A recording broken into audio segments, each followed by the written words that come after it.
안녕하세요. 산재박사TV의 조경준 노무사입니다. 현재 노무법인 이산 산재보상센터에서 선임노무사로 근무하고 있어요. 저희 채널의 목표 중에 하나가 산재의 대중화거든요.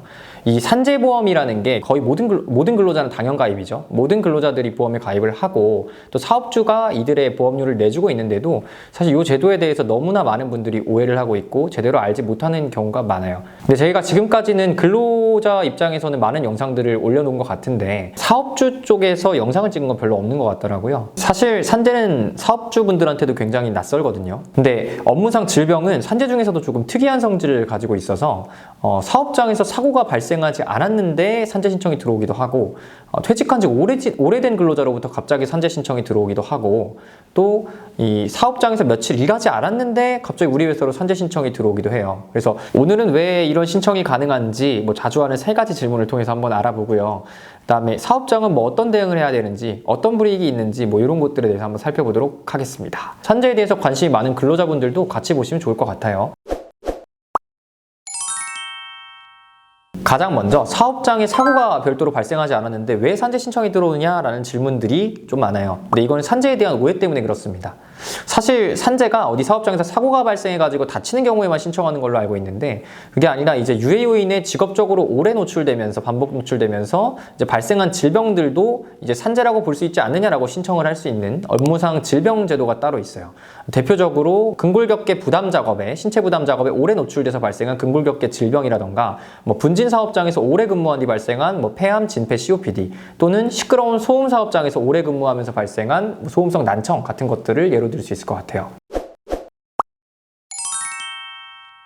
또 다음으로 많이 받는 질문은 퇴직한 지 오래됐는데 어떻게 우리 사업장에 산재가 들어오느냐 라고 물어보시는 분들도 있어요. 그래서 이런 것들도 사실 업무상 질병에 대한 오해 때문에 그래요. 질병이라는 건 결국 유해 요인에 오래 노출돼 가지고 이제 발생하는 건데 이 발생과 유해 요인 노출 사이에 시간적 간격이 얼마든지 있을 수 있어요. 예를 들면은 직업성 암 같은 경우에는 일정 기간의 잠복기가 필요하고 또 젊을 때 열심히 일해서 나중에 골병이 드는 경우도 있을 수 있고 청력 같은 경우에는 한번 감퇴가 되면은 다시 돌아오지 않기 때문에 젊은 시절에 소음 사업장에서 오래 노출돼서 나중에 청력 감퇴가 발생할 수도 있는 거예요.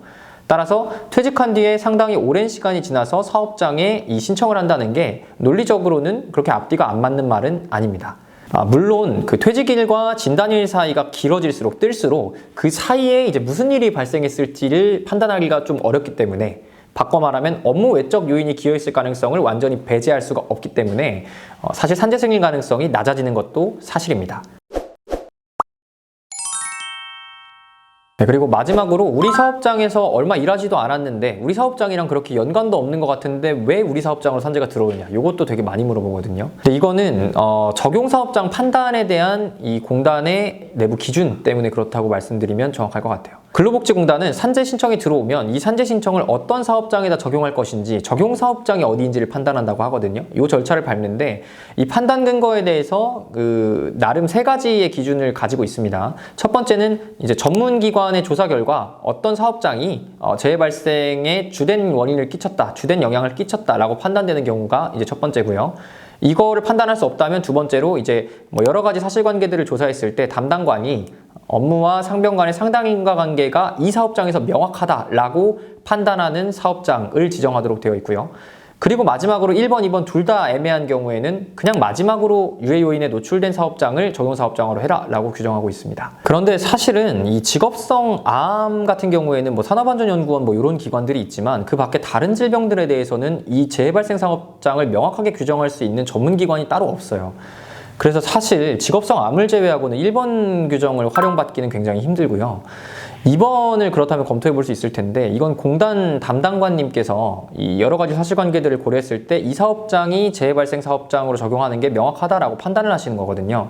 근데 이게 실무적으로 굉장히 부담스러울 수밖에 없겠죠. 그래서 사실상 2번도 거의 활용되지 못한다고 볼 수 있습니다. 결국은 이제 마지막 3번인 제일 마지막으로 유해 요인에 노출된 사업장이 대부분의 산재에 적용이 되는 거죠. 조금 좀 극단적일 수도 있지만 예시를 들어드리자면 다양한 현장에서 조금씩 일해온 건설 일용직분이 갑자기 우리 사업장에서 하루 이틀 일한 다음에 허리 디스크가 터졌다고 우리 사업장으로 산재가 들어오는 경우가 있을 수 있다는 겁니다. 저도 실제 한 20년 정도 주물공을 하다가 마지막에 한 일주일 정도 건설 현장에 나가셨던 분 산재를 도와드렸는데, 당연히 이제 주물 업무를 오래 해서 아프다라고 생각을 했기 때문에 주물 업무 사업장으로 이제 지정을 해가지고 청구를 했는데, 근데 실제로 이게 어떻게 얘기가 되다가 결국은 마지막 근무지였던 건설 현장으로 산재가 적용이 됐습니다. 결국 산재를 어디 회사로 적용시킬 건지는 사실 근로자의 의사와는 전혀 무관한 경우가 많다는 거죠.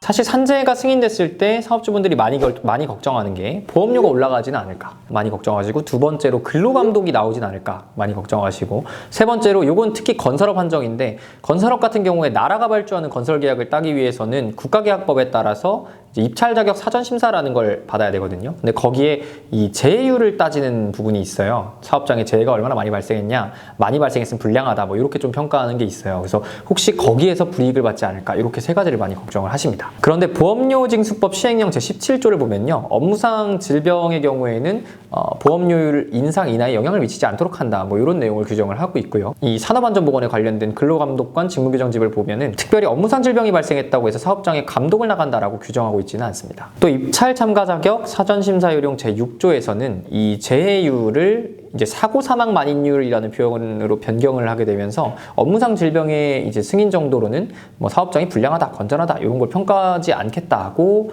이제 규정을 하고 있죠.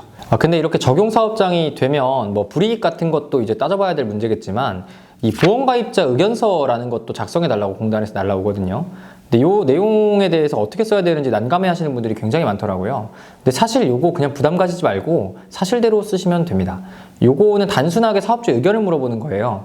사고 같은 경우에는 사업주가 뭐 재해 발생 사실을 인정한다, 인정하지 않는다, 어떻게 체크하는지가 굉장히 중요하긴 하거든요. 왜냐면 사고는 이 실제 사고가 있었는지 없었는지 여부가 쟁점이 되기 때문에요.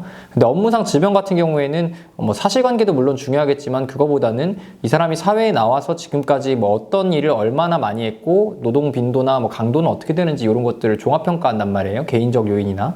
그래서 사업주가 이 재해 발생 사실을 인정한다, 인정하지 않는다는 크게 영향을 미치지는 않기 때문에 그냥 있는 그대로 편하게 작성을 해주시면 됩니다.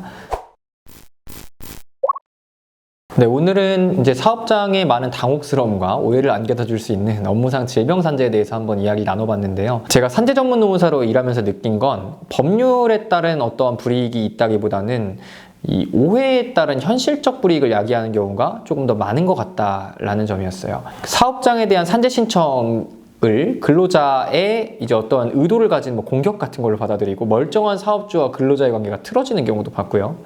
원청이 하청 소속 근로자가 산재가 접수되면은 이제 또 원청으로 들어가거든요. 이런 경우에 이제 이 하청 사업장을 무슨 안전관리를 제대로 못한 사업장처럼 오해를 해가지고 다음에 뭐 계약할 때 불이익을 주겠다는 식의 압박을 넣거나 하는 경우들도 많이 봤어요. 이런 경우는 어느 누군가의 잘못 때문이라기보다는 실제로 예전에 업무상 질병이 승인된 산재 사업장에 불이익을 주는 경우가 있었다는 점과, 산재 보험은 모든 근로자가 가입하는 보험인데도 불구하고 이거에 대한 사실 관심과 이해도가 굉장히 낮다는 점, 그리고 어떤 부분은 또 제도적으로 조금 아쉬운 부분도 있다는 점들이 복합적으로 이제 나은 산물이지 않나 싶습니다. 장기적으로는 노사 모두 산재에 관심을 갖고 노력해서 노측도 사측도 억울하지 않은 선진적인 산재 보상 문화가 만들어졌으면 좋겠다는 생각을 해봅니다. 네, 오늘 준비한 영상은 여기까지고요. 항상 더 좋은 영상으로 찾아뵙겠습니다. 감사합니다.